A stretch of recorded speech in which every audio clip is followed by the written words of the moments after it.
படைத்தான் இறைவன் உனையே, மலைத்தான் உடனே அவனே.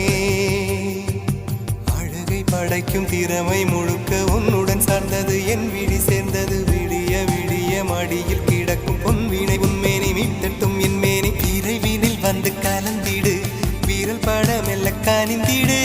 உடல் மட்டும் இங்கு கிடக்குது, உடன் வந்து நீயும் உயிர் கொடு. பல்லவன் சிற்பிகள் அன்று பண்ணிய சிற்பத்தில் ஒன்று, பெண்ணென வந்தது இன்று சிலையே. பல்லவன் சிற்பிகள் அன்று பண்ணிய சிற்பத்தில் ஒன்று, பெண்ணென வந்தது இன்று சிலையே. உந்தன் அழகுக்கில்லை ஈடு, என்ன விலை அழகே, சொன்ன விலைக்கு வாங்க வருவேன்.